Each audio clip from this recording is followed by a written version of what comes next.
Welcome to the first of what I hope to be many tutorials that I'm creating to help teach others how to draw and paint digitally. An important thing to remember is that I am mainly showing my method for drawing and painting here in these tutorials. I'm not saying this is the way it has to be done.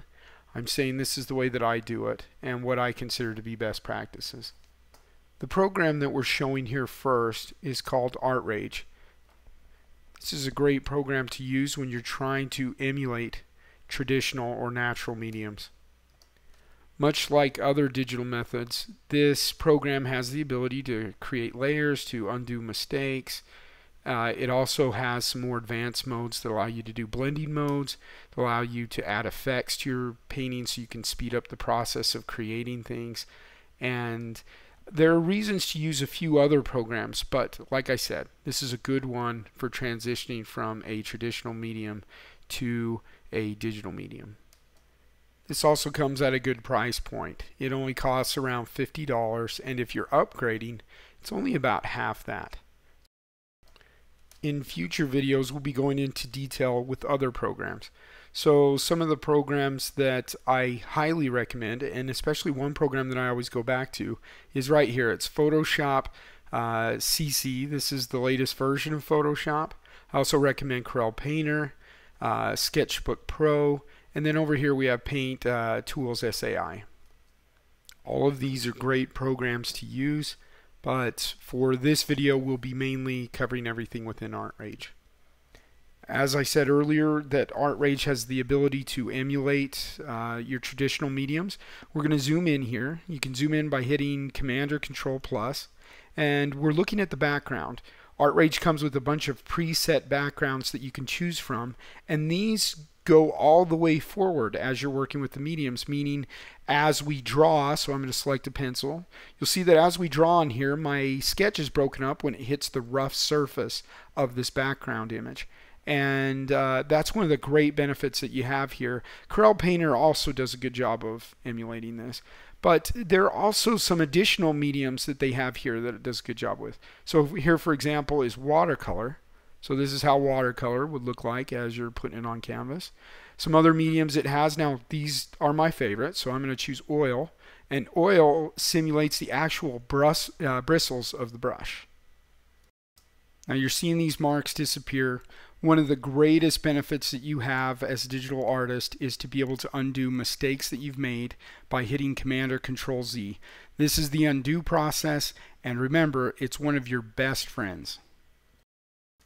So this program is available for both Mac and PC. It's also available for the iOS system for your iPhones and iPads. I've zoomed in quite a ways to show you the texture of the background. To zoom back out, I hit Command or Control minus. Now I'm going to zoom out to where I can see the pasteboard, which are these gray bars. I'm going to zoom back in. Zooming in is with Command or Control plus. Another great thing about ArtRage is the ability to use reference images, and how they work with reference images is different from almost any other art program that's out there. So for example, in Photoshop, if you were to pull up a reference image, you'd normally just place the image into the file on a new layer. Well, ArtRage uses it differently. You'll see I've already brought in some references, and all I'm doing now is showing them. They're in separate panels here that you can move around, and as you draw or paint close to them, they actually will disappear while you finish your stroke. And so they've done actually a very good job with this. You can also zoom in, pan around the reference image without ever leaving your actual drawing and painting process. So as you can see here, the images that we're using, I'm going to be drawing a Pokemon today. His name is Gabite. Hopefully I didn't kill that name. Gabite apparently is a cross between a shark and a bat or a lizard. So we're going to go ahead and draw him a little more realistically. That's why I'm pulling in the reference images. Now a quick note on drawing. When you draw, don't draw a line thinking that it has to be the final line like what I'm doing here. This line doesn't have to be the final line in the drawing at all. As a matter of fact, I highly recommend going in and really doing what I would call just plain sketching.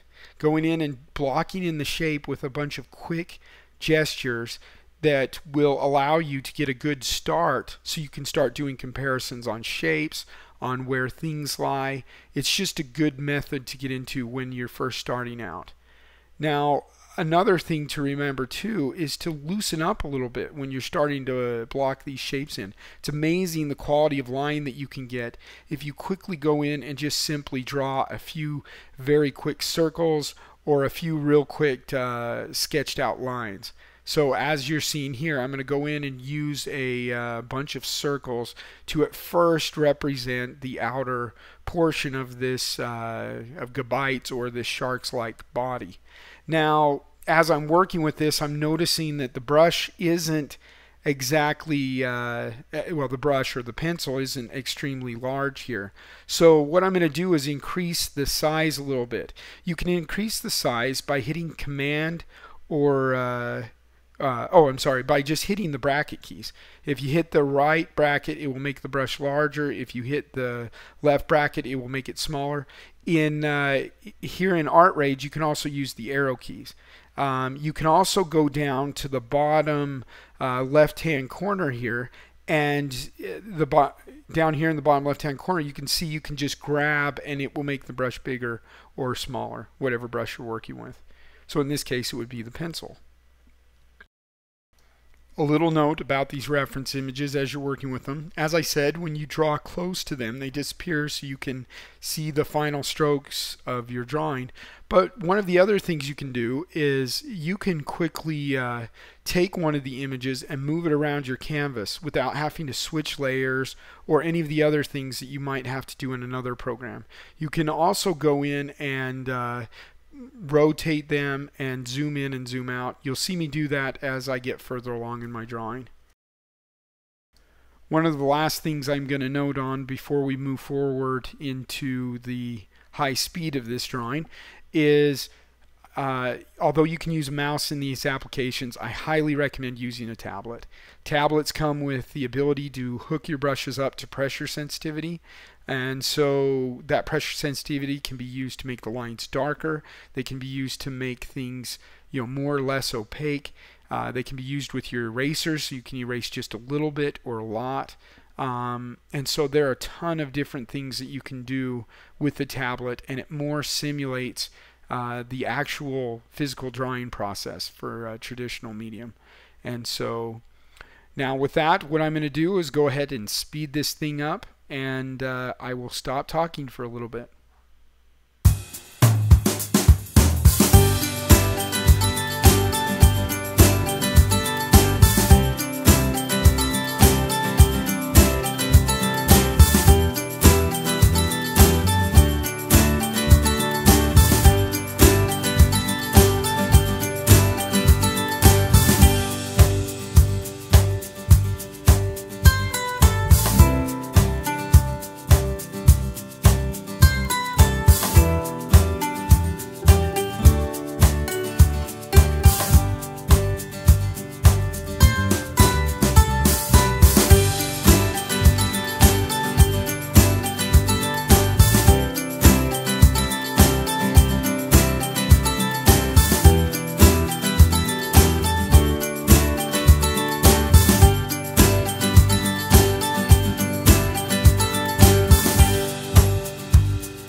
I'm basically done now with my initial sketch here.